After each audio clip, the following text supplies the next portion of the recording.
Except I can't see the chat unless you... Well, we are live. We are. We're beginning Western Weeks. This is Western Weeks. Are you excited about Western Weeks? I'm so excited. Are you? Really? That's not really a very Western-y song. No, it's not. You know. Oh, my darling. Well, here you are. It's your show, babe. Let Western Week begin. Very excited about Western Week beginning. 2 weeks of Westerns. Oh, boy. And I'm going to pick some, too. This is one of the oldest. Yes. One of the best. I'm very excited about this one. I am, too. The great John Ford beginning his dominance of the Western genre. Well, greetings, imagination connoisseurs. Once again, it's I, your Duke of Dope Discourse, your master of fun and wonder, your viceroy of verisimilitude, and your sommelier of cinema, Robert Meyer Burnett. But you are not here to see me. You're here to see you. Me. You. Yes, me. Who are you? Elysabeth Gwendolyn Belle, the ace, the arbiter of cinematic excellence, and the enchantress of entertainment. Well, enchantress of entertainment. We watched our first movie for Western Week. We did. This was directed by John Ford, who said when he first started working in movies that he actually met the real Wyatt Earp. Really? Because he would come visit sets. That is so cool. And you know, this movie is pretty much a fabrication. Oh, really? There's a lot of untruths in here. Well, this story has been told several times. Many times, including on a Star Trek episode. So, but it's fictitious. Spectre of the Gun. Well, it's not really. Or is it like stretching the truth? It's an amalgamation. You know, I think it was John Ford who said, "If you can print the truth or print the legend, print the legend." Maybe he didn't say that, but somebody like John Ford said it. I like that. That is way cool. Well, I mean, I think most of the Old West pretty much is that. It's somewhere. It's not like they had iPhones. There was no social media back in the dusty trail days. You couldn't just take video with your phone. Yeah, like the Earps were not cattle. They did not run cattle across. I didn't think so. Yeah, no, they didn't. You know, and of course, I don't know if they had lots of cattle in Monument Valley, where this movie was filmed. I was confused by that too. How could you have cattle when there's really no grass? And Walter Koenig was not really Billy Clanton. Oh wait, I don't want to cross the streams. What? Chekhov, Billy Clanton. You know. So this movie stars the great Henry Ford as Wyatt Earp. Right. And the movie opens. We meet him. No. What do you mean no? Henry Fonda. Henry Fonda. You said Ford. But I said Henry Ford. I've said that twice today. Henry Fonda. It was John Ford. Fonda's John father. Ford who directed Henry Fonda, who stars as Wyatt Earp. Fonda. And if we meet at the beginning of the movie. First of all, before we get into this, when someone says Western to you, what do you think of? Like, what is the West? Like when someone says it's a Western, what does that mean? Like, what do you first think about? I think about the Wild West. I think about, people, lawlessness and guys with cowboy hats on and riding horses and shooting people because there's really not that much supervision. Lawlessness. Lawlessness. Tombstone, Arizona is a lawless town. Yeah. But I mean, okay, beyond that. Yeah. Beyond the sort of superficiality of the genre, is there more to like what does a Western story mean to you? Like the story itself. What's a Western about? Well, it's usually about some noble pursuit, like somebody's been wronged and so they're going to get revenge, or they're protecting their land, or they're protecting their family. That's usually what it's about. I agree. So I think the Western obviously is a pretty unique American genre that has been adapted by other countries, other filmmakers. You know, Sergio Leone making his spaghetti westerns. Mm-hmm. They readapted Clint Eastwood's Unforgiven as a samurai movie in Japan. Oh, that's cool. The Good, the Bad, and the Weird is a Korean film. You know, there's lots of but I think that like jazz music, the Western is a particularly American. Well, yes, genre. Because it happens here. Well, yeah, but I mean, but more so. Yes, but about like. But it was about a certain place and a certain time. Yes. And that's very specific. Yes, I mean the open land, the westward push. Yes. You know, as people started immigrating towards the West, because they could have land where they couldn't back east because it was already, taken. That's true. I think before we get further into this, we should be drinking. Let's drink. We've had this one before, Toscano. This is Sangiovese. Ooh, I like a Sangiovese. That's what it is. Tenuta Santa Lucia. From Italy. From Italy. Product of Italy. A real Italian wine. Oh, hang on. And it's organic. And it is organic. Is this another one from the Thrive Market? Yes. Here we go. This is from Thrive Market. We're drinking that tonight. Why don't you hand me your glass, dear? Oh, my darling. Oh, my darling. So, when this movie opens, Yes. we meet Wyatt Earp, Henry, not Ford, Henry Fonda, and his three brothers, Morgan, Virgil, and James. Yes. James is the youngest, but in real life, James was the oldest, Oh, okay. apparently. Well, I wonder why they changed the names. I think because what happens to poor James is a good impetus for, like you said, revenge. Yeah. So they're bringing cattle, and the cattle's a little emaciated, hasn't been eating much. They're not exactly in grazing territory. Grass there. No, there's no grass there. And so as they're... Wait, I want to try Oh, yeah, this we got to try our... one. I'm sorry, we're jumping ahead of ourselves. We got to try our wine. We do this every time. I know.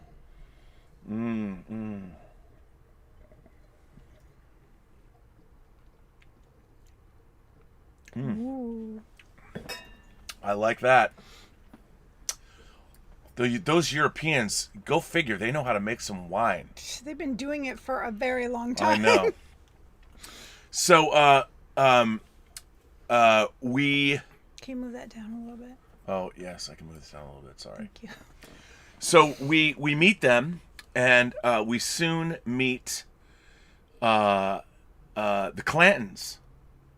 Yes. And the old man Clanton and his 4 sons. his sons.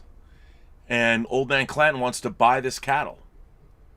Yeah. Offers Henry Fonda, says, "Hey man, $3 a head, and then yeah, and then he says $5 no. a Then head." he says $5 a head. And Henry Fonda's like, no. no. We're going to California. Going to California. California. Where there's happy cows. And the OC. Are they going to the OC? You never know. Maybe that's where they were headed. Grazing land in the OC to start Fashion Island. But in the old days. But so anyway, I don't think so. So they say no to Mr. Clanton, not knowing anything about the region. Clanton says, "Look, there's a town yonder, Tombstone. Everyone's heard of it." Ooh. So they leave James to watch the cattle. Yeah, James is the youngest. He's 18. He's 18. And they go into... well, before they leave, he shows them this silver necklace that he got for a bargain, and it's worth $25, which back then was a lot of money. A lot of money. And it's a cross, beautiful cross. Yep. Which means that he's, James is a good man, a man of God. Mm-hmm. Anointed by... He seems like a sweet guy. Spiritual kid. And they're very proud of him. Very proud of him, as they should be. Mm-hmm. And Virgil, Morgan, and Wyatt go into town, and it's kind of a mess.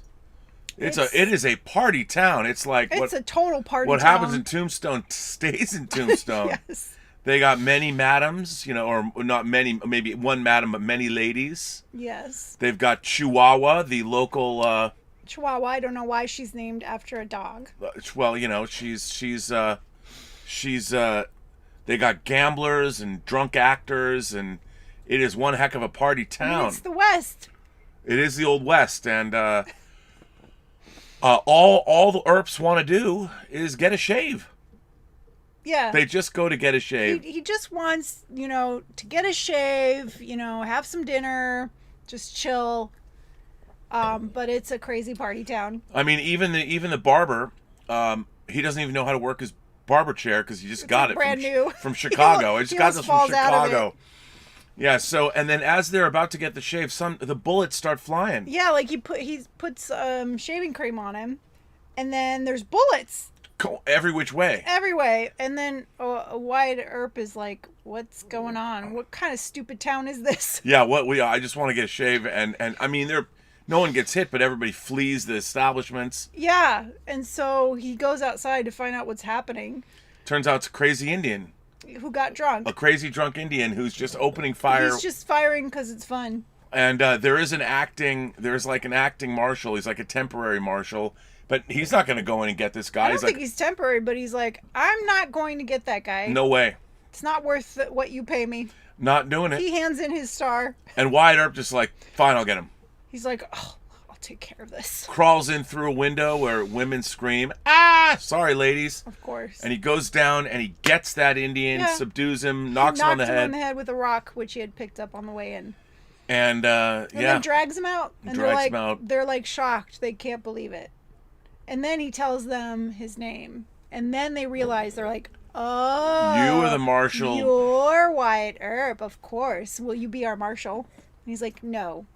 No, I won't be your marshal. He absolutely, and he keeps offering him more and more money to be the marshal, and he keeps saying no.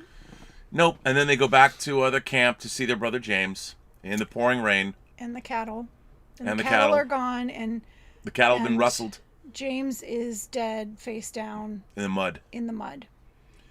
The hard reality of the Old West has set in. Murdered. Cattle has been rustled. 18-year-old James is dead. Yeah, it always shocked me when I was young. I was fascinated by the Old West. And it was always so surprising to me how cheap life was back then and how they just killed each other. They just would kill each other. Well, even they say in the movie at one point, just any one person, Doc Holliday is like, you're drunk, Doc. There's many people in here who hate you that are just waiting. Like the law of the land, you could step up, and if you wanted to get into a gunfight with somebody, you could. Oh, yeah. Yeah. I mean, I've often wondered, was life really that cheap, or is that a movie thing? I don't know. I got the Time Life books about the Old West. You know what? I always saw the ads for those, and I never got them. I wanted them so bad. I begged my parents. They didn't get me the whole set because it was expensive, but I probably got the first 2 or 3 volumes. And I was fascinated. And yeah, there was a lot of people killing each other. Yeah, people were mean. A lot of crazy shit went down. Kind of like Antifa in Portland. You can just do whatever you want. Yeah. Nobody's going to stop you. Yeah. It's like Portland's become the Old West. Yes. You can just go there now with guns and do whatever. Break windows. Yep. Maybe we should go LARP in Portland and bring back the West. I'm not going to Portland. Sorry, Portland. Anyway, so I mean, that's pretty shocking. This movie came out in 1946. Pretty shocking beginning. A young innocent, and the cross is gone. The cross is gone. And well, that pretty much made Wyatt Earp make a decision. He went straight back to town. Now he also is like, he's a man of the law. He's not going to like go on some kill crazy revenge. He's going to do it the real way. He's going to take these motherfuckers down. The real Old West way. Well, he's going to become marshal and like make it legal. Yeah, so he goes and he becomes marshal. Because now he's not leaving town. He doesn't have his cows, and his baby brother was killed in cold blood, shot in the back. I mean, it's time to. Sometimes people need killing.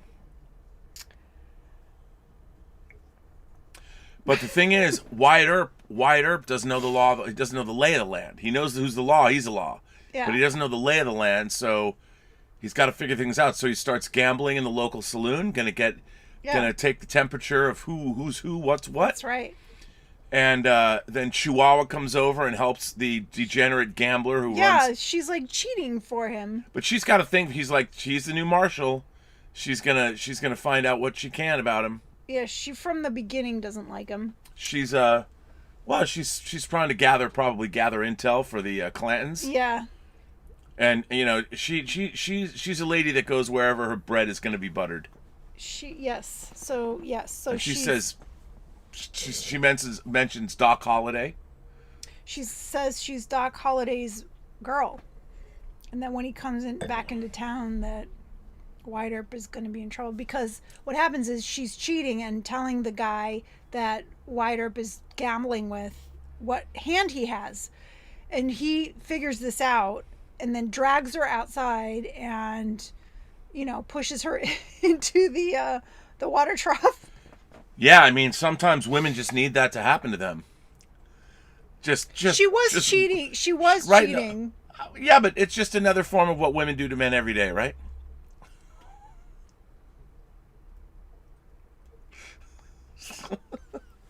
No, I mean, but let me ask you this. It was pretty shocking to see him, like, basically drag her out and throw her into the trough. Yeah. I mean, like, look, she did something bad. She did. He's the marshal. Yeah. He disciplined her within the law. Is that written law? Absolutely. If a woman helps a man cheat at poker, she gets thrown into If you're cheating at poker in a saloon, it better that he pulls a gun and puts one in her head. Well, you wouldn't kill a woman. No, you wouldn't. And Wyatt Earp would not kill a woman, but he makes sure she has a message. He gives her a strong message. Yeah, and that's when she's like, "Just you wait till Doc Holliday comes." Yeah, and it's really interesting. And then after that, she really hates him. She really hates him. And then Doc Holliday does come. Victor Mature plays Doc Holliday. Yes. Who is like, he's almost like a man out of time. Mm-hmm. He's from a different time, a different place, a different world. And he's from Boston, but we find that out later. Yeah. Now, the real Doc Holliday... You think that's just a nickname, but he's actually a doctor. He's actually a doctor. And if you remember your Spectre of the Gun, Doc Holliday is not actually a surgeon, but a dentist in real life. But in the movie, he's a surgeon. Oh, in real life, he was a dentist? Yes. Or at least he was in that Star Trek episode from the 3rd season. Oh, well then that's not real life. No, he was a dentist. He was a dentist. But still, so Doc Holliday has a complicated... He's messed up. Well, he's messed up. He's like... He's dying of consumption or whatever the hell he's dying of. He's an alcoholic, but he is a real doctor.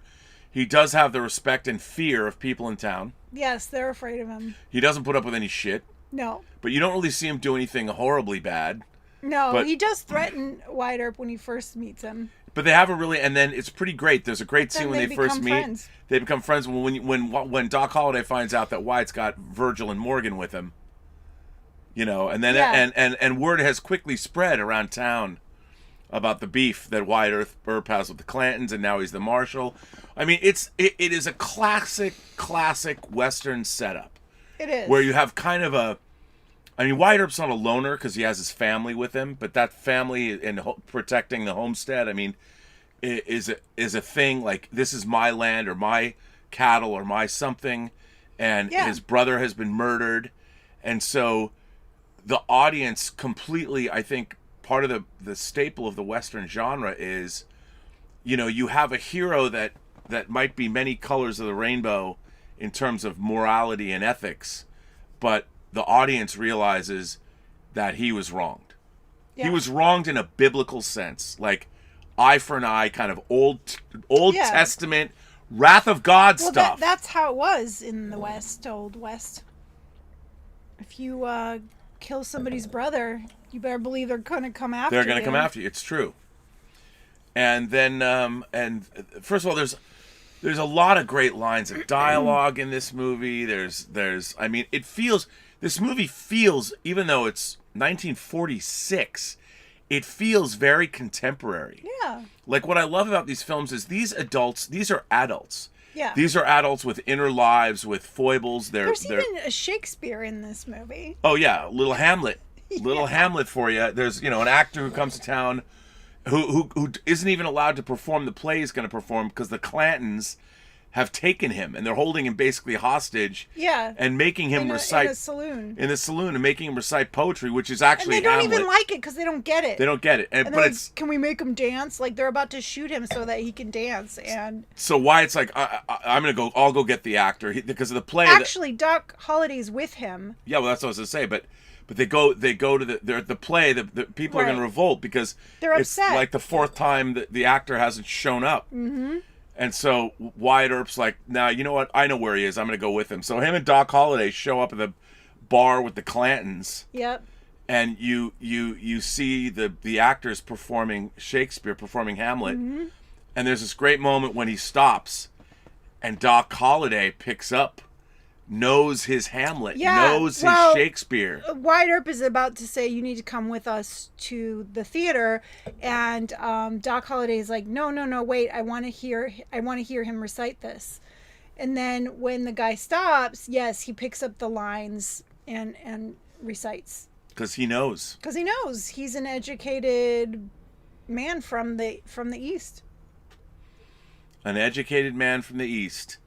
And again, all of these scenes, they're so great. I mean, they're setting up I love the fact that whenever you have villains that are desecrating Shakespeare or will not properly represent, they need killing.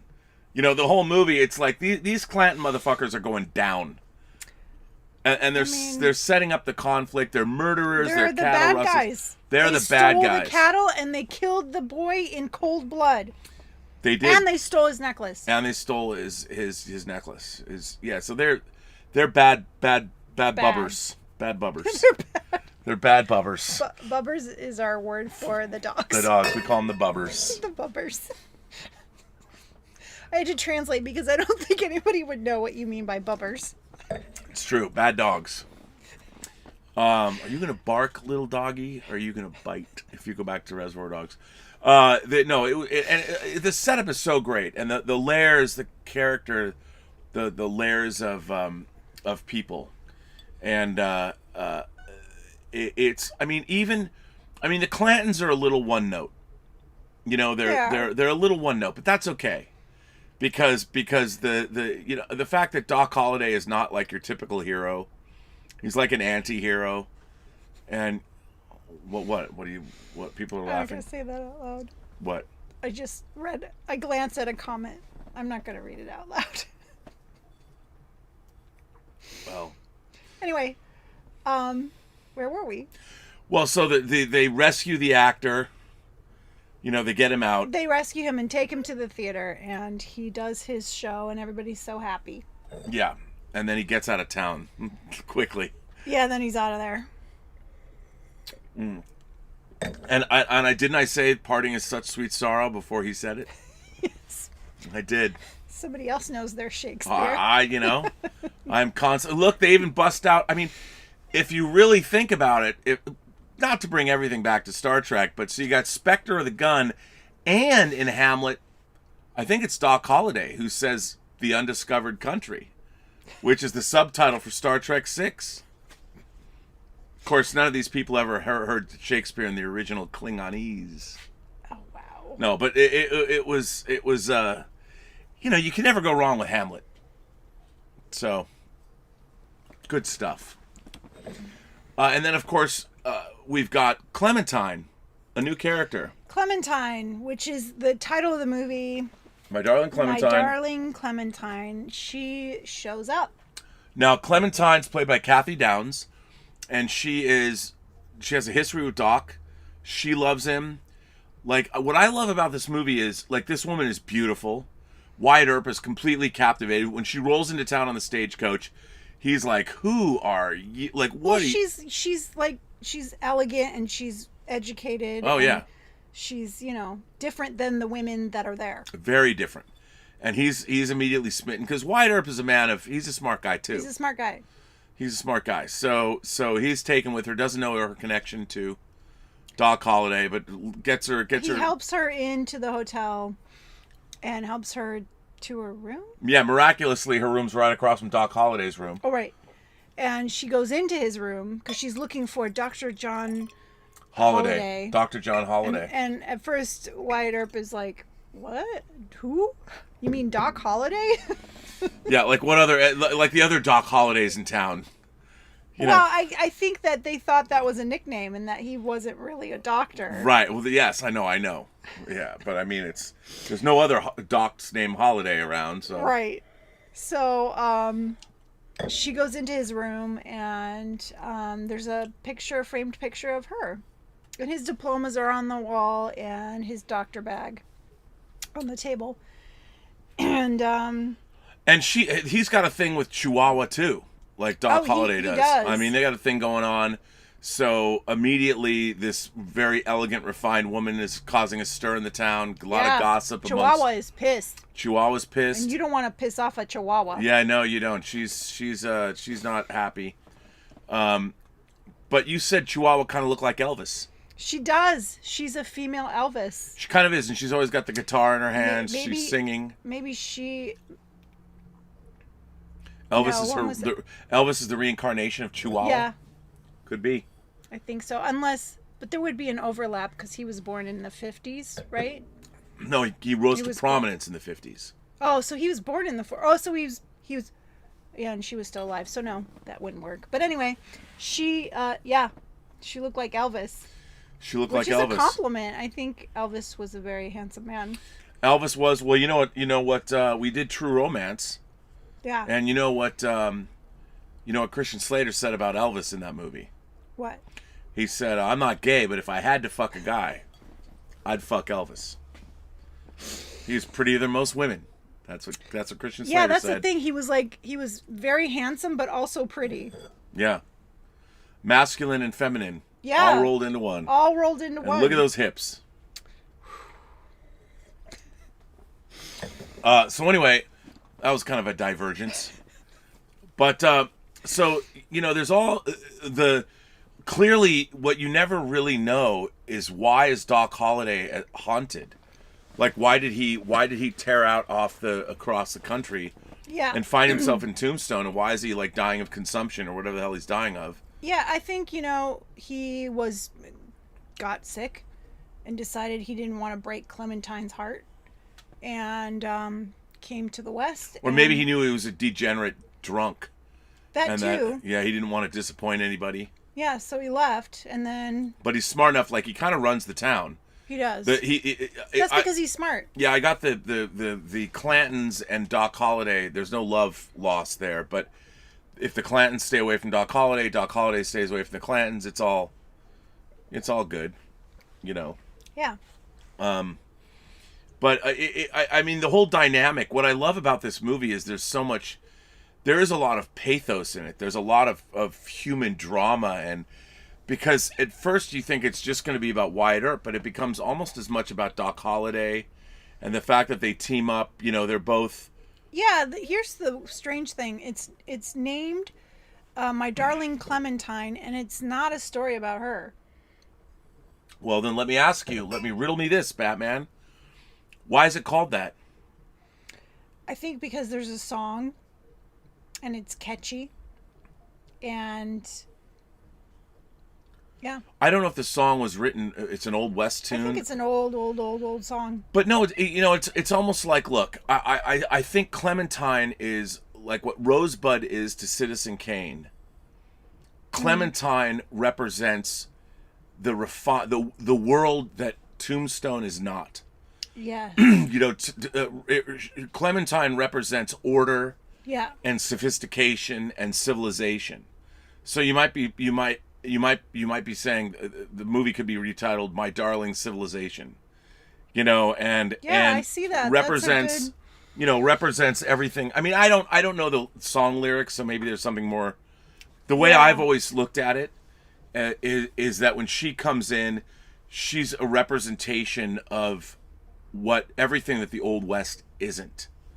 Kind of old world refinement and beauty and order and not chaos and there's justice in her and love. More importantly, there's real selfless love. I mean, can you imagine? She followed him all the way across the country. From Boston to Arizona in the 1800s. In a stagecoach. Well, probably took 10 different ways. Trains. Did they have stagecoach? trains? Yeah. At that point? Yeah, they did. Maybe. No, they did. And what was it? 18 what? What was the year that this... This actually takes place a year after the real OK Corral gunfight. So there's no historical fealty in this at all. 1881. Oh, no, 1882. The OK Corral gunfight was in 1881. So there were steam engines, and there was No, there was a lot that we had trains for a long time. So I I think, wouldn't say a long time. well, we did. In 1882. Well, would you like me to Google when was the steam engine Yeah. invented? Oh, really? When did they put down track?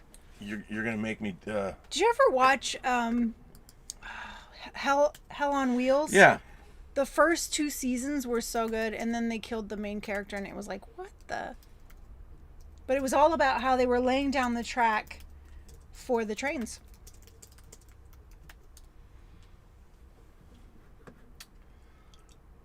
The first steam locomotive was built in 1802. The first commercially successful steam locomotive was 1812 to 1813. Okay, but we don't need the dates. We need the dates of when they laid down the track across to the All right, west. well, here's a timeline of railway history. All the way. Look, it goes back to antiquity. A basic form of the railway, the rutway, existed in 700 BCE. But I'm asking specifically when they took the rail from the east to the west. Okay, I'm getting there. Let's see. Let's go. 1825, John Stevens of Hoboken, New Jersey, built a half-mile circular test railroad track, and also built a steam locomotive, the first in America. Okay, but still not out west. Okay. 1828, from July 4th, the Baltimore and Ohio Railroad began constructing track. The South Carolina Railway Company commenced construction a few months later. In 1829, George and Robert Stephenson's locomotive Rocket sets a speed record at 47 kilometers or 29 miles per hour at the Rainhill Trials near Liverpool. Okay. 1830, the first public railway in the United States, the Baltimore and Ohio Railroad, opened with 23 miles of track with mostly hardwood topped with iron. The steam locomotive Tom Thumb was designed and built by Peter Cooper. 23 miles, that's not out west. Well, this is your 1847, the Pennsylvania Railway opens with a line between Harrisburg and Pittsburgh, Pennsylvania. Still not out west. Okay, well, gosh, I mean, what do you want me to say? In 1853, railways were introduced in India. 1853, Indianapolis Union Station, the first Union station, opened by the Terre Haute and Richmond Railroad, Madison and Indianapolis Railroad, Bellefontaine Railroad in the United States. 1854, the first steam-drawn railway in Australia. Here we go. Let's see. Still, there's a lot of European history here. Yeah, you should have just Googled, like... I Googled railway history. But that's too broad. In 1883, the Southern Pacific Railway linked New Orleans, Louisiana with Los Angeles, completing the first third of the U.S. Transcontinental Railroad. That's a year after this movie. That's a year after this movie, that's true. So, yeah. In 1882, the Atchison, Topeka, and Santa Fe Railway connected Atchison, Kansas with the Southern Pacific Railroad at Deming, New Mexico, thus completing a second transcontinental railroad in the USA. So it was just coming, the train, during this movie. Well, there you go. All right. Well, there you go. Look at you. Look at the big brains on Elysabeth. All right, I get it. You must have that Time Life, that book series, did you right? Can you move Did that you now? right? Oh, yeah. Well, there you go. Oh, my darling. Oh, my darling.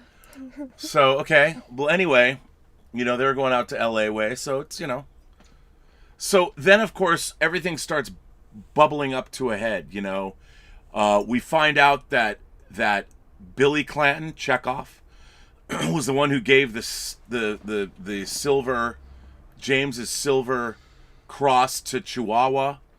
Right. So, I mean, and all this bubbles up to a head to the upcoming gunfight at the OK Corral. Well, you're kind of jumping ahead. I am jumping ahead, but, we've talked a lot about what's happened in this movie.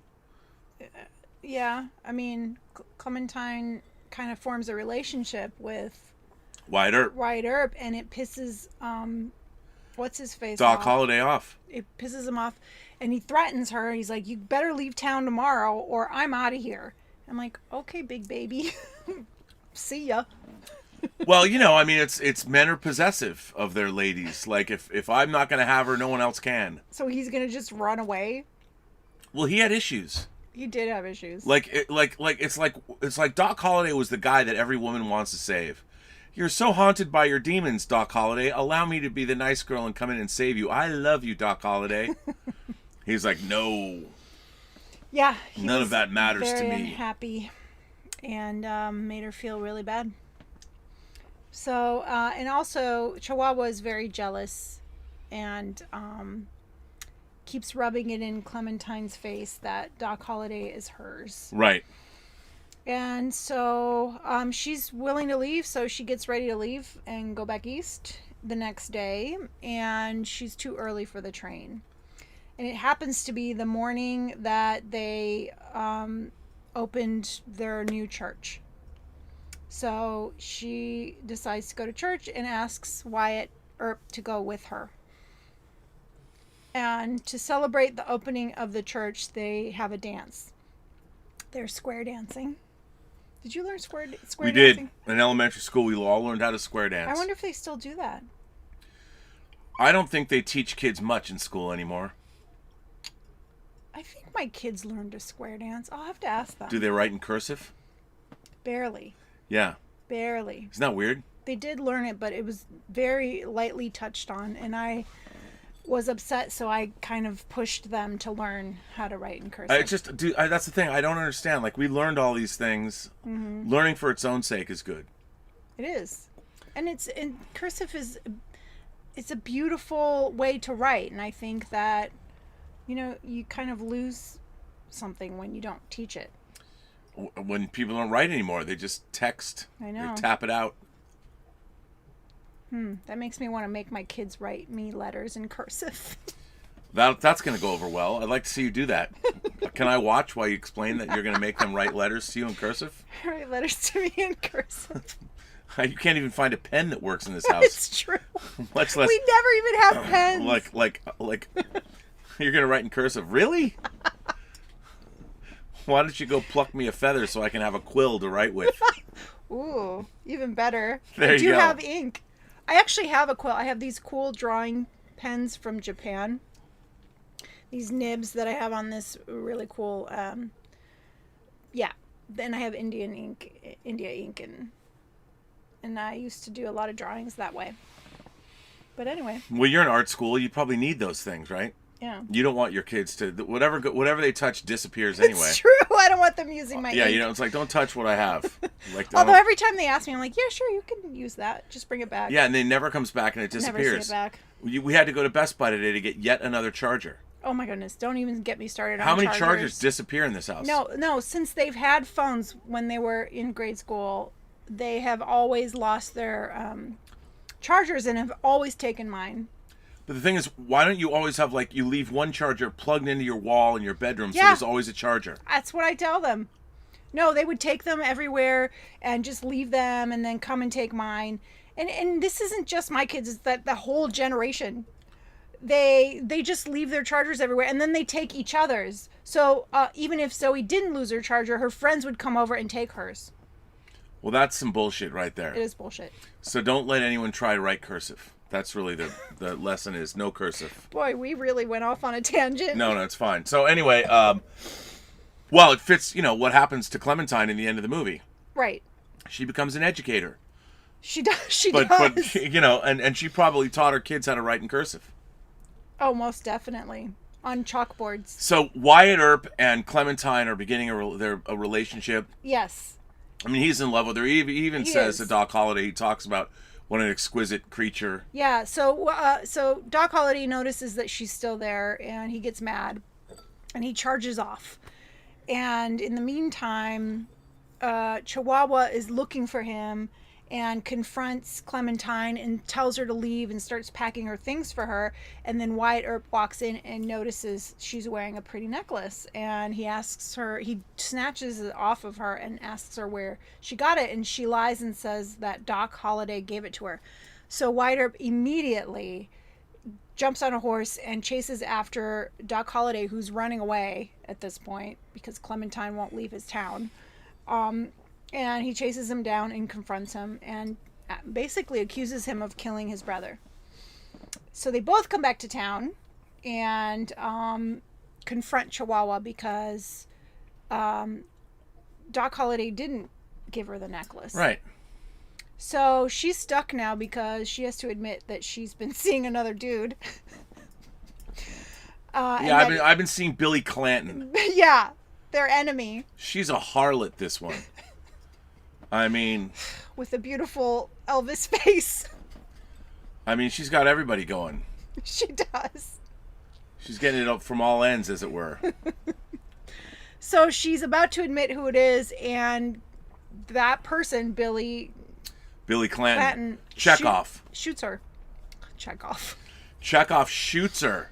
Shoots her. I mean, Chekhov was Billy Clanton in I know. respect, but so Chekhov shoots her. Elvis, female Elvis, and she is not quite dead. So they decide that Doc Holliday is going to perform surgery on her to save her life. So they set up a table in the saloon, and always a good place to perform an operation. Always, because you have alcohol right there. You've also got every kind of germ. It's the Old West. Yeah, I mean, there's no hand sanitizer there's nowhere in the Old else West to do it, right? No. And there's dust everywhere. I was just thinking that. Like, I was thinking that during the movie. There's so much dust. Like, her wounds are gonna get infected. Let's open her up, right here in the Old West. Whew. So, yeah, they operate. He operates, and she makes it through the operation. But then later on ends up dying. She ends up dying. Which really upsets Doc Holliday. And at this point, oh yeah, after Billy, what is it, Clanton? Yeah, Billy Clanton. Clanton shoots Chihuahua. Wyatt Earp sends his brother, Virgil, the middle one, after him. And he does. He chases him down, but he shoots him. And this pisses off Daddy Clanton. And so he shoots Virgil in the back. Walter Brennan, just in cold blood. Cold blood. Boom. He's a bad man. He's a bad man. And even though our Star Trek characters played the Clantons Inspector of the Gun, you really hate them in this movie. Even I can't get past. I wanted them all to die. But you know what? I mean, because they're so bad.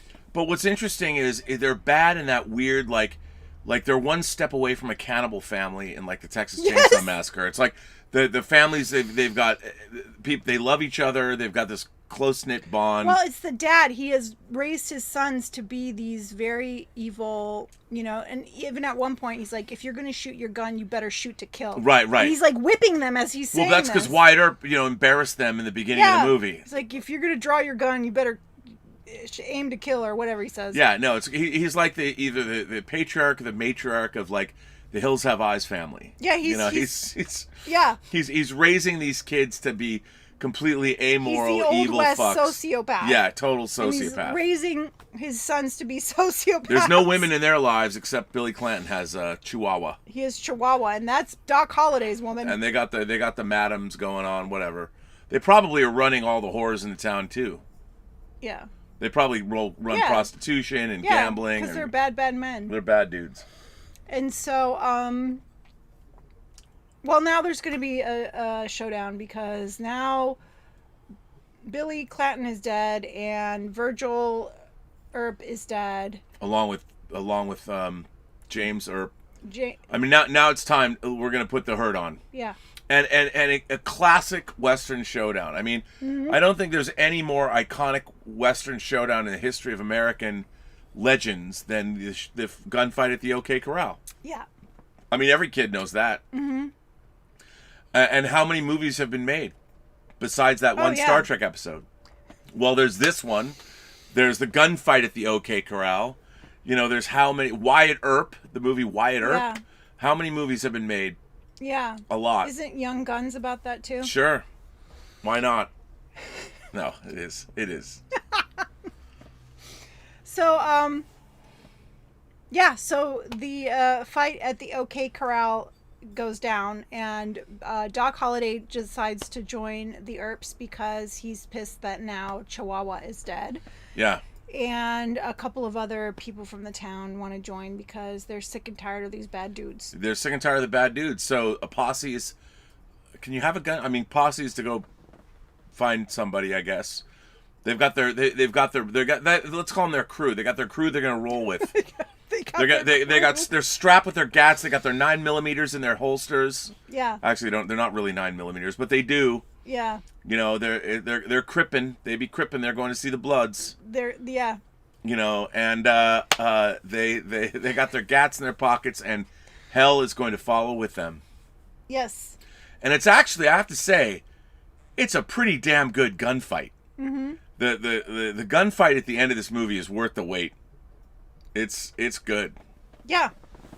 And it's unfortunately, Doc Holliday gets shot, and most of them all the Clanton sons are shot, and the only people standing are the Earps, the two Earps, and the dad, the Clanton dad. Yeah.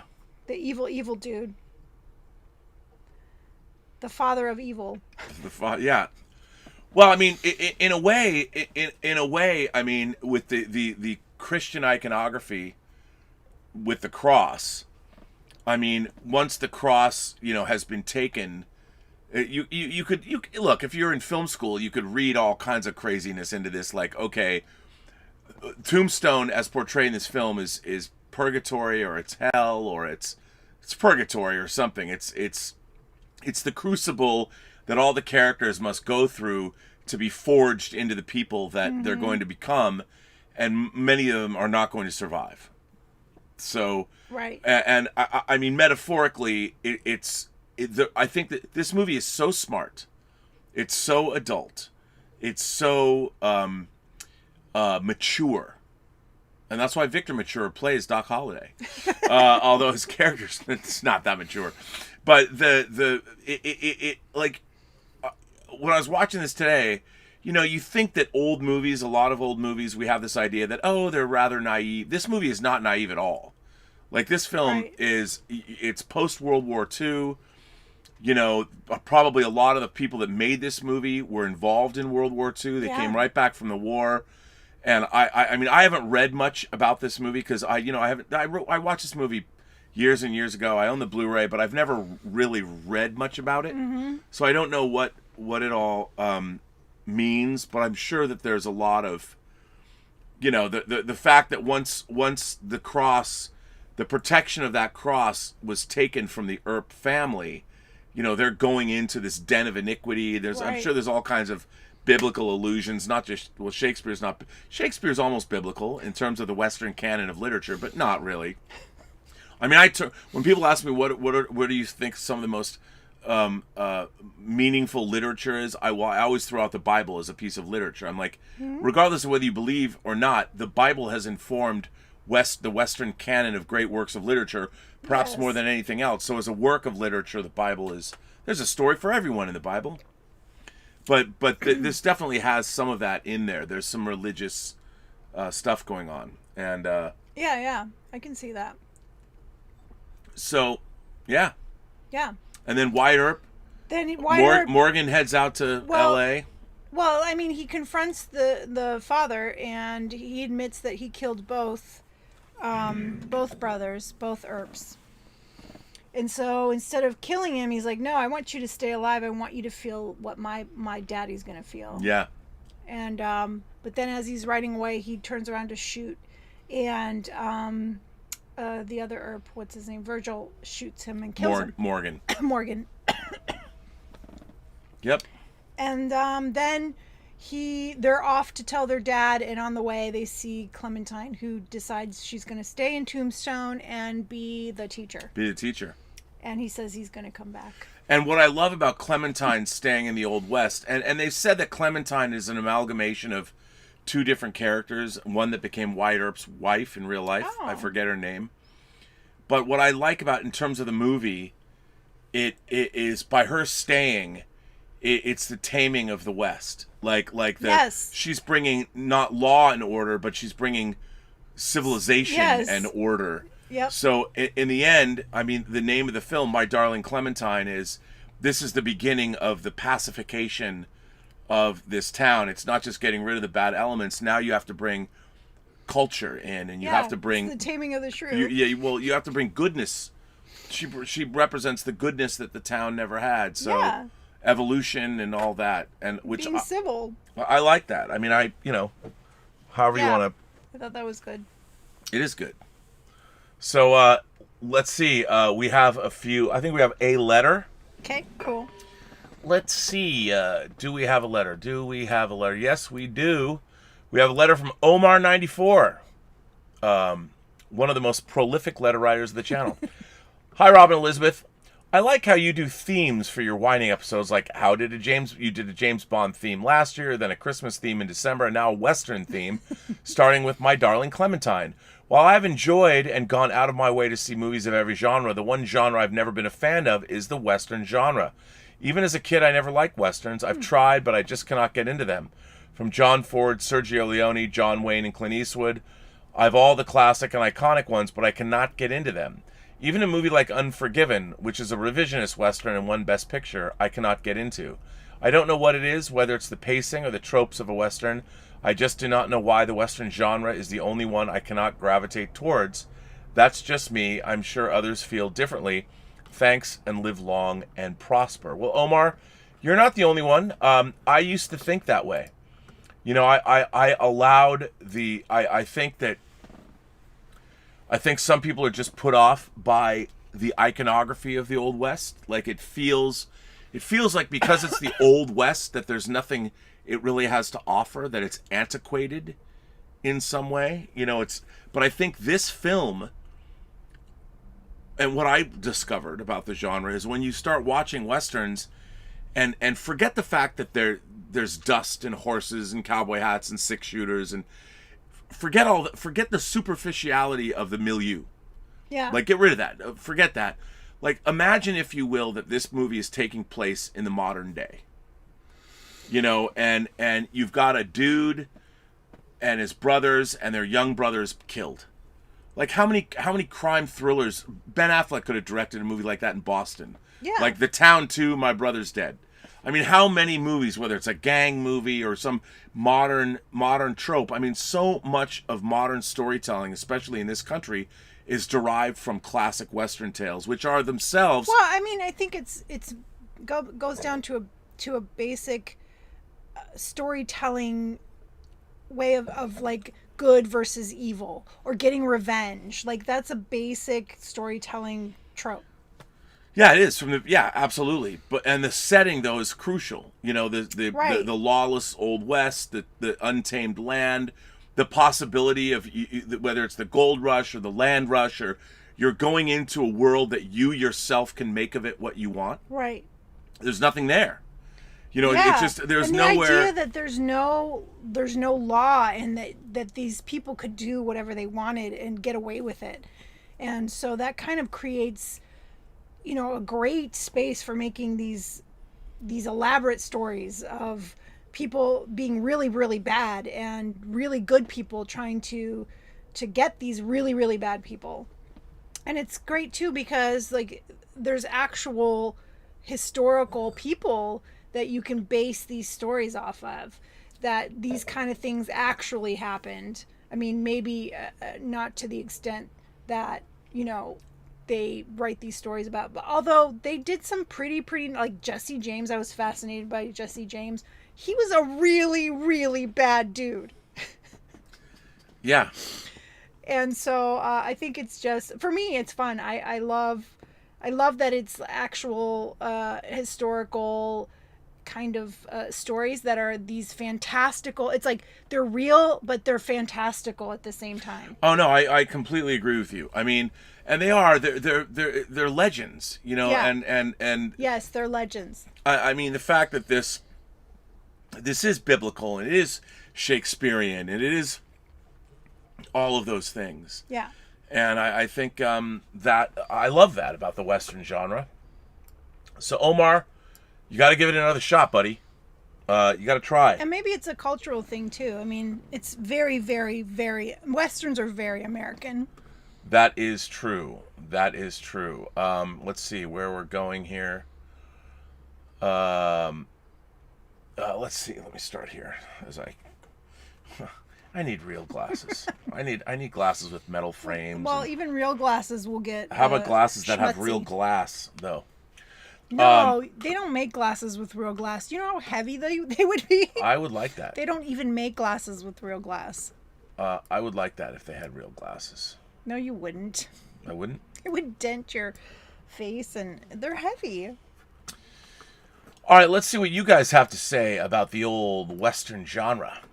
Anonymous sends in a tip and says, "Hi, Rob. Thank you for all your hard work. Just out of curiosity regarding the film festival, what are your criteria for selecting the semifinalists?" Ooh, that's a good question. Yeah. There's a lot of things. I think that first and foremost, I don't necessarily look at the technical prowess of the movies. Mm-hmm. I think the ambition and imagination on display is one of the first and foremost things that I look at. The story that's being told, the creativity involved, and then I start, you up the ladder and go, oh, was the craft there?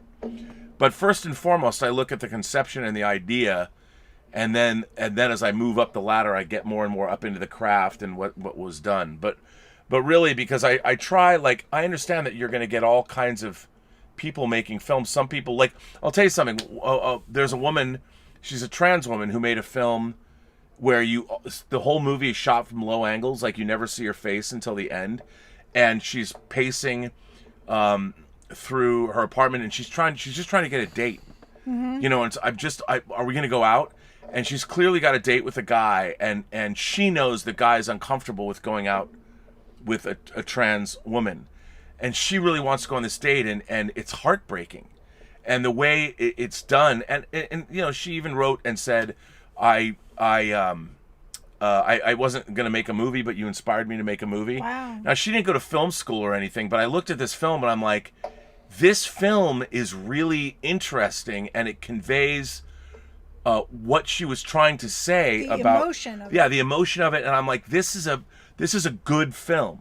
Now, technically, could it have been better? Yes.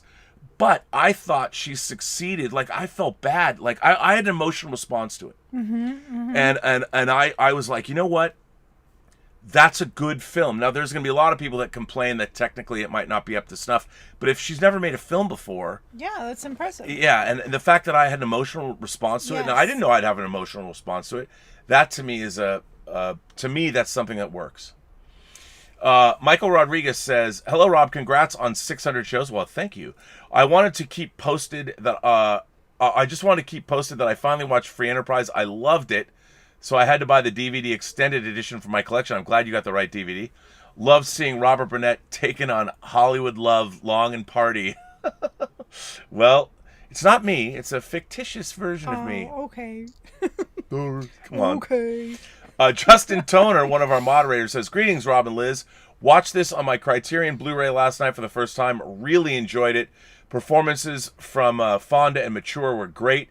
Have you watched the pre-release cut of the film on the Criterion disc? I have not, and I want to watch it. They found in the UCLA archives, they found this movie was heavily edited by the studio. They cut like 20, 30 minutes out of it. This movie? Yeah. Mm-hmm. And there's a pre-release cut. I have not watched it. I need to watch it. I really do want to watch it. I will delve into that.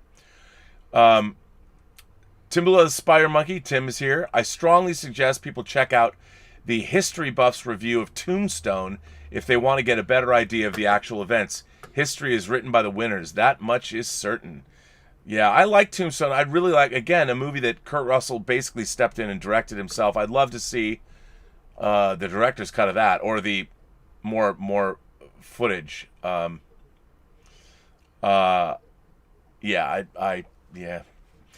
Eric White sends in a tip and says, "Hi guys, just wondering why you think QMX would give up their 1/6 scale Star Trek line. They were always sold out, so if anything, they should have made more. Why not make Kirk and Spock from the movies?"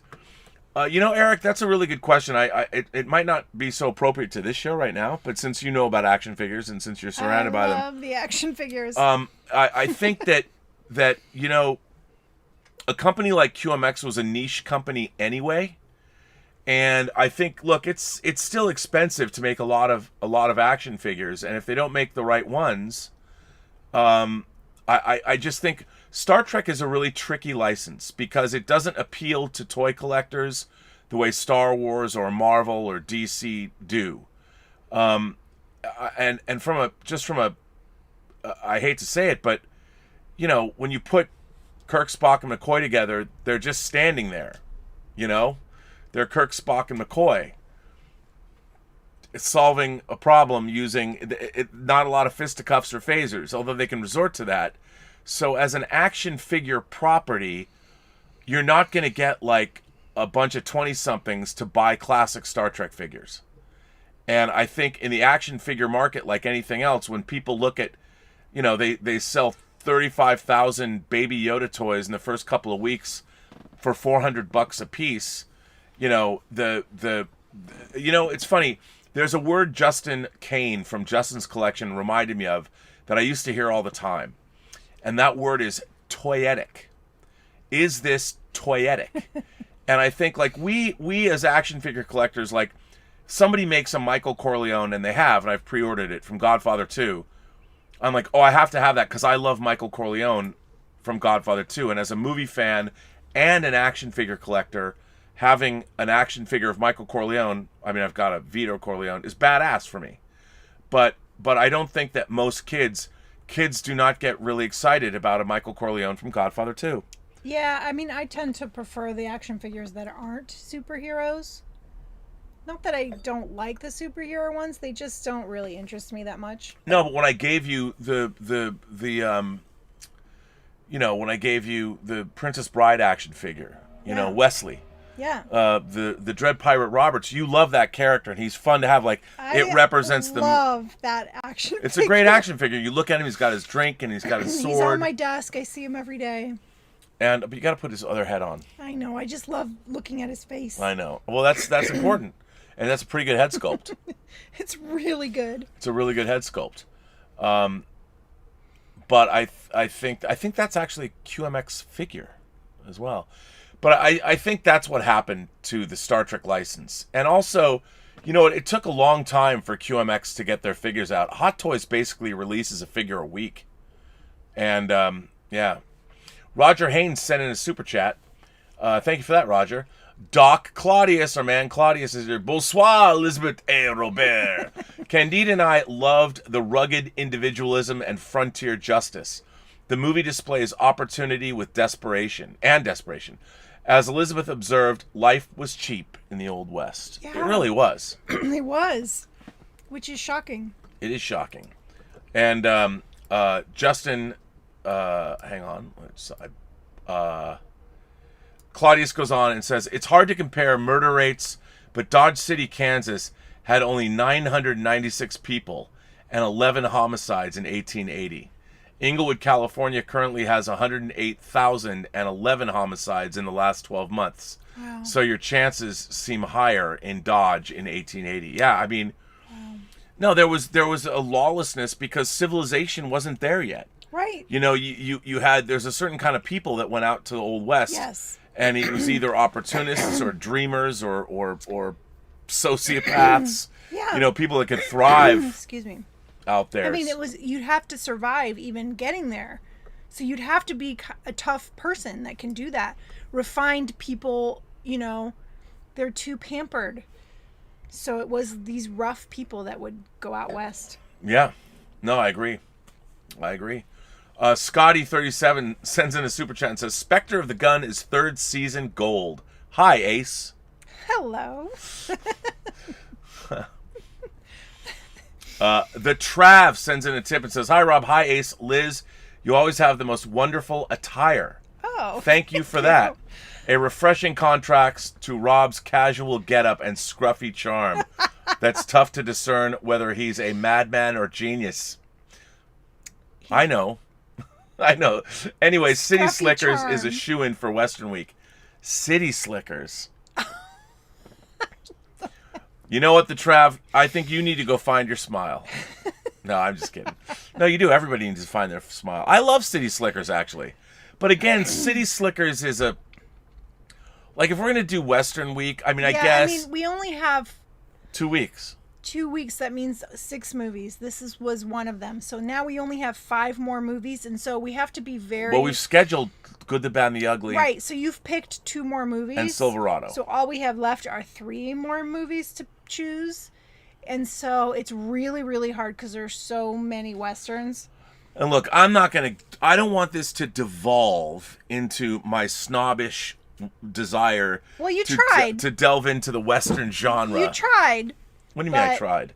Last week, or last time we did a show. Yeah, I know. That's what I'm saying. I don't want to do that again, where I get trolled mercilessly for wanting to... Oh, but it was so fun. But, it's... Look, to be honest... Well, okay, I would really like to do True Grit, but I want to do both the original and the remake. Well, we could end with that. Yeah, I would like for us to watch both movies, and then we can kind of talk about both of the movies at the same time. Okay. So that'll be our finale. We'll do True Grit. Yeah. That's good. We'll watch both True Grits. Okay. I think that's a good idea. Okay, shake on that. Let's do it. Let's do it. Okay, then. There you go. Eric Zoolander subscribed to the channel, and so did Hans. So we got Hans Gruber and Eric Zoolander, 2 characters. Claudia says, actually, Wyatt Earp was a pimp at one point. I think he was a pimp all the time. That's how he meets his wife. The Clantons were part of the Cohese County Cowboys. The Cowboys were Confederate and Democratic sympathizers. The Earps were considered Northern Republican carpetbaggers. Ooh, that's interesting. Wow, that is interesting. I did not know that. But I love Claudius dropping the knowledge. Yeah, but Republican and Democrat meant very different things back then. They meant remember, Lincoln was a Republican. Mm-hmm. And, the Democrats, they weren't so keen on necessarily getting rid of slavery. Yeah. Not so keen. Yeah. Doc Claudius says, Mon ami, the first transcontinental railroad opened for through traffic between Sacramento and Omaha in 1969. 18. No, he says 1969. It must be 1869. The Southern Pacific arrived in Yuma in 1877. Trains, not depicted in the movie, like Clementine, is also symbolic of the taming of the West. No, absolutely. I mean, the coming of the trains were... Okay, so there were trains, 1877. Yeah. There were trains. Yeah. But yeah, they didn't want to depict that. Yeah, that makes a lot of sense. Doc Claudius goes on to say, I love the way John Ford and DP Joseph McDonald use shadow to paint the actors and scenes. It also demonstrates the moral ambiguity of our antagonists. Oh, I totally agree with that. This movie is beautifully shot. And again, even though it's black and white, Ford's iconic use of Monument Valley, which I think, in a way, Ford's use of Monument Valley, I think everybody thinks the Old West looks like Monument Valley. That everywhere in the Old West has these giant,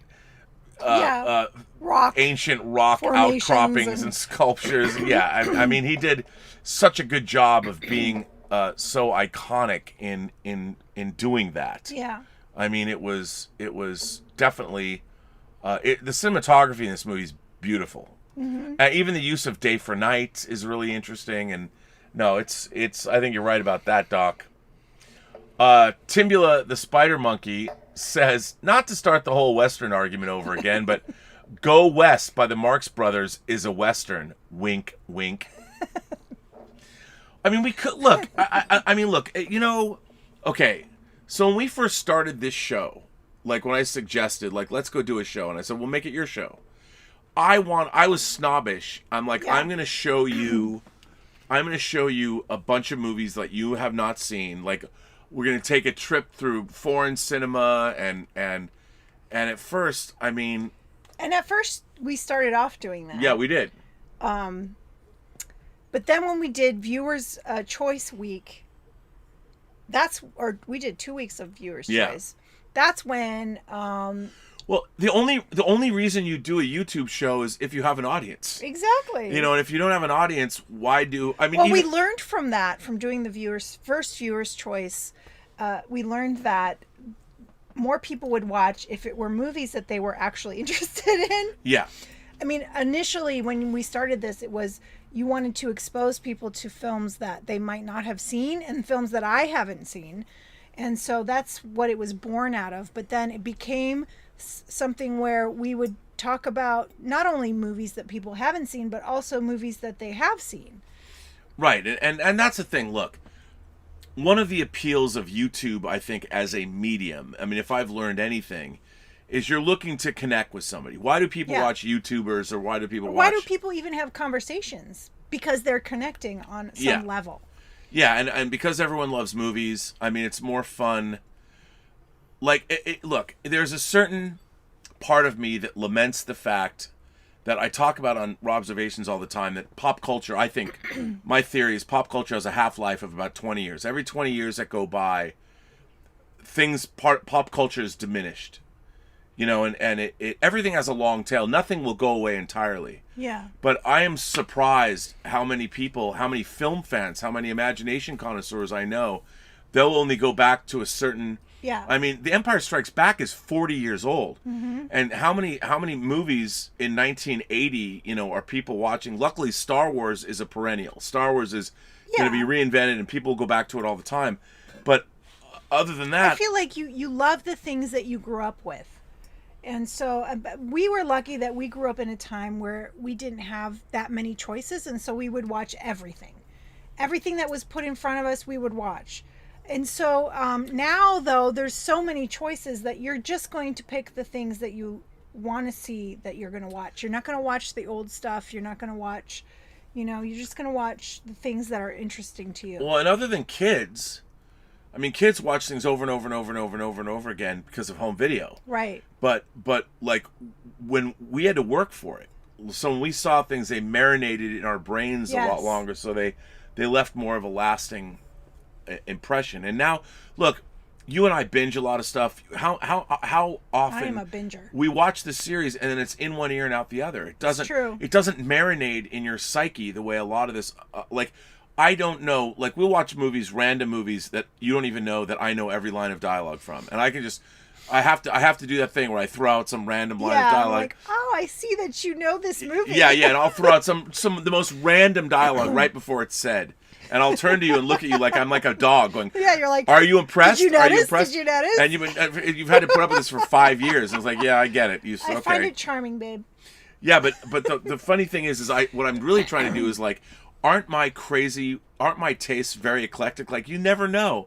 It might be a movie like Tootsie, or it might be, you never know what movie I've sort of internalized. And I think that a lot of people nowadays, I mean, some people, you watch it over and over again, but now I think there's just so much to watch. There's just so much. It comes and it goes. And it's not only movies now, and it's not even TV shows. It's like even YouTube. It's all kinds of content. There's stuff on Instagram. There's like, it's on everything. Well, that's the thing. I mean, I used to when people can't believe, like, you've never seen an episode of Friends or Seinfeld. I'm like, no, I was a movie snob. Like, I watched movies because I loved sitcoms. I loved TV shows. I loved all that stuff. I mean, to me, the writing is good. Sitcom writing is good, but I love cinematography and the art of it got to a point where you're watching the same. Okay, 3 cameras. I understand. They're shooting the same. It would be fun to do a sitcom show where I make you watch some really great sitcoms. Well, and there's a lot because I've seen very few. I mean, my knowledge of sitcom ends at about MASH. That would be a really fun show. Like, you want to talk about I Dream of Jeannie? I'm in. Gilligan's Island, I can talk about. No, we're going to talk about shows that you have not seen. I mean, I liked 70s sitcoms. Like, I loved All in the Family. I loved like the Jeffersons. I loved Sanford and Son. I love all the 70s sitcoms. But then it was. You didn't watch the 80s and the 90s and. As soon as I got my VCR in 1980, I was out. That was it. You were just movie. Out. TV ended for me. The only thing that was on TV I watched were movies. It was always movies. I mean, being able to get movies, copying movies. I was like, unless there was a science fiction show or something movie related, I'm like, I am out. Because Star Trek, it started off as a TV show. Yeah, but then they never could. All the science fiction shows they ever started in the 70s were garbage. And in the 80s, I would tune in, but what did I get? Manimal and Automan and all this fucking horrible shit. So, yet movies, there were so many movies I hadn't seen. I'm like, I got to get this. And we had cable. I'm taping this. I'm taping that. I'm trying to find this. I was like, TV had nothing to offer me. I loved TV. I know. My parents called me a TV addict. And I was. I still am. Ricky Burnett says The Sons of Katie Elder is a Western. That is a Western. It's a good Western. Oh, I don't know that one. But yeah. The Trap says, what about the Brave Star movie? The Marshal is a legend. I don't know if that would fit in with what we're trying to do. I don't know that one either. Town manager Claudia says, review and introduce Rob to Parks and Recreation and Community. Now, okay. Yes. I have seen, wait, I have seen both Parks and Recreation and Community, albeit not a lot.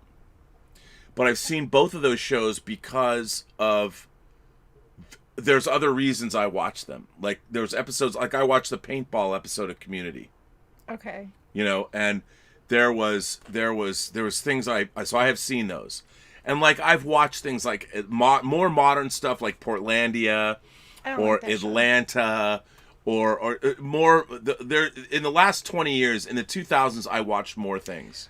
Well, at some point in the 2000s, sitcoms changed from being in front of a live audience to these sitcoms that became cinematic. Yeah.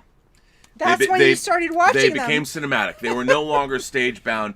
And then I'm like, oh, okay, you know, I'll watch now. And what have I been re-watching, which was in front of a studio? Cheers. Cheers. And I have to say, I've really enjoyed watching Cheers with you. Yeah, you come in and you're like sucked in, and then you start watching the episode. And they're really short. They're like 20 minutes long. Right. And I have to say, one of the great things about those episodes is it's all writing and acting.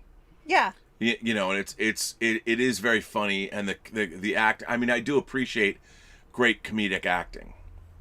And then there are so many sitcoms that you would actually really like. Yeah, no, I'm sure there would. I mean, I look, I like anything that's good. It's just for me at the time when I was younger. Yeah. That didn't interest you. No. I think you missed Claudius's. No, I haven't got that far. Oh, okay. Doc Claudius says, yes, trains in 1869. Yes, but I thought I think you accidentally wrote 1969. I like Rob's erudite focus, but I think Elysabeth's approach comparing new movies to old can be more entertaining, like comparing My Darling Clementine and OK Corral to Tombstone. Tombstone is actually way more historically accurate. Yes, it is. I think Tombstone's a great movie, but it's so... and again, I love Tombstone, and I really wish I could get the director's version of that movie. But Tombstone is so... I mean, the performances. We should have doubled it up with this film. Yeah, that would have been an interesting idea. I like that idea. But we'll save it because I'm sure we'll do a Western week at some point. Or Redux. Because there's so many Westerns. Yeah. I mean, just doing 6 Westerns films. Yeah, but it's because we've never really touched on Westerns before. Yeah. So somebody wants to see Westerns, we'll do Westerns. You know, and Good, the Bad... One of the things about Good, the Bad, and the Ugly is it's an Italian Western made by an Italian in Italy. That's so crazy. That stars Clint Eastwood. You know, and it, in a way, it's sort of it's almost like a fantasy, because the version of the Civil War that's depicted in The Good, the Bad, and the Ugly is like, what is this, Lord of the Rings? It's like a Lord of the Rings in the Old West movie, because it's not I'm not sure I've ever seen it. Oh, you're gonna love it. It's great. That's our next film. Yeah, it's great. It's 3 hours long. It's great. Wow. Oh, it's great. No, it's great. But yeah, I mean, it comes down to I mean, the thing about, to me, if you're going to talk about Westerns, you comedies and things like Young Guns and later, the only thing is, the reason that I think, I mean, I thought we should end with Unforgiven. I mean, only because I think the great thing about Unforgiven to me is it is the final say. I mean, there are going to be people that make more Westerns, obviously. The True Grit remake was made after Unforgiven. But Unforgiven is such a commentary on the entire Western genre. It demythologizes. It's all about the demythologization of the Old West and all of the Western tropes. And that's why, look, I wasn't even, when I saw that movie in '92 when it came out, I wasn't even a big Western fan. I hadn't delved into the genre much. And when I sat there in that theater and I'm like, I even said to Wayne Mogilevsky, I turned to him, I go, that movie's going to win Best Picture. And I didn't even know much about the Western genre. I go, that's going to win Best Picture. And it did. Very cool. It did. Well, I mean, we're way over time. Oh, we are. We are over time. Wow, that went quickly. It did go quickly. So, I guess we've come down to it. We've come down to it. I'll get one more swallow to have there. So, okay, my darling Clementine. What is our bottoms up scale? Do you want to change the camera? Oh, yes, I will change the camera. I will change the camera. Okay, so our bottoms up scale is from 1 to 4 glasses. 1 to 4 glasses of wine. There are 4 glasses of wine in a bottle. Okay, well, Elysabeth, on a scale of 1 to 4 glasses of wine, what do you give John Ford's 1946 Western, My Darling Clementine? I'm going to give this 3.5 glasses. 3.5, huh? You think that's high? No, man, I'm going 4 stars. Oh. I'm going 4 glasses for My Darling Clementine. I think this is one of the great Westerns of all time. Even though it mythologizes really what happened, it is definitely an instance of let's print the legend, not print the reality. Yeah. But I love this film. I think this is a tremendous movie, and it works on so many different levels. So I'm going to give it 4 glasses of wine. Awesome. 3.5 glasses of wine for you. So our next movie in Western Weeks is Sergio Leone's The Good, the Bad, and the Ugly. Yes. It is coming out, by the way, in 4K this year. It hasn't come out yet, but Kino Lorber is putting out. That is definitely one of the discs, the highlights of physical media this year. I don't know how long we're going to have physical media for. I know I'm the doomsayer of it, but... yeah, well, now that people are stuck at home, maybe a little bit longer than you think. Maybe, but I would have thought that because of last year. But physical media sales dropped 20% last year. Really? In 2020? In 2020. Everyone was binging streaming. People just don't buy discs anymore. You know, they're not, and again... yeah, I don't know. I always liked buying discs. Well, I just like having... felt like I wanted to own it and have it if I wanted to watch it.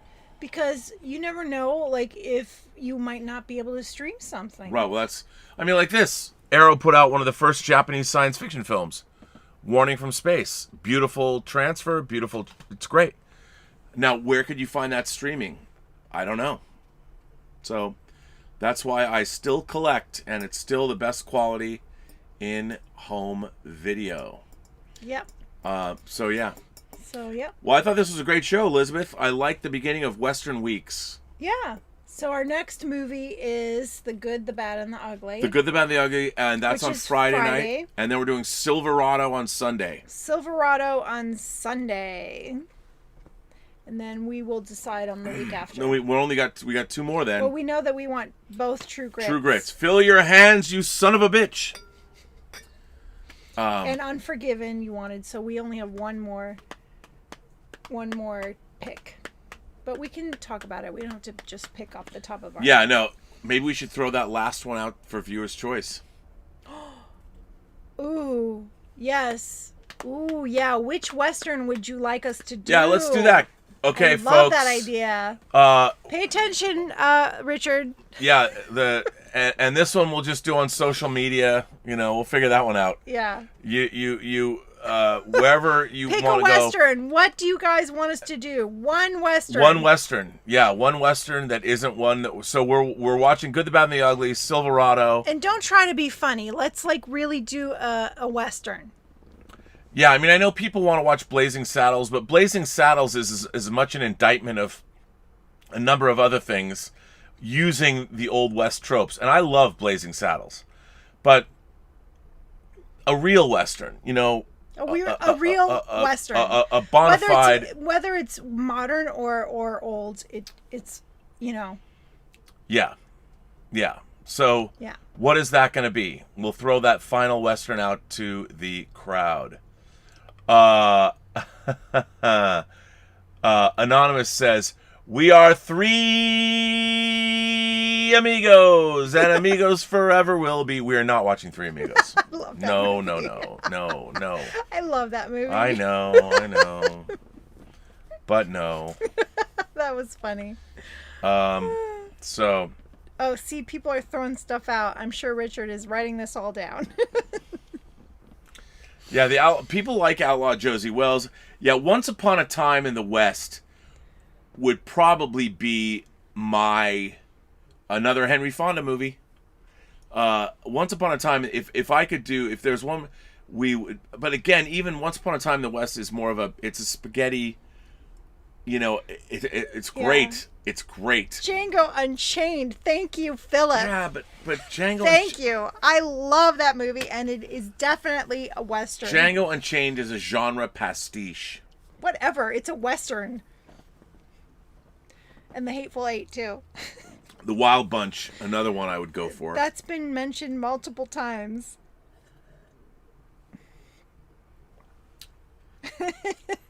Those are all good. Very cool. Rio Bravo. I mean, The Searchers, I'd lean towards. Again, that has been mentioned. It's out of our hands. It's out of our hands. Whatever's you guys are choosing our last, our final.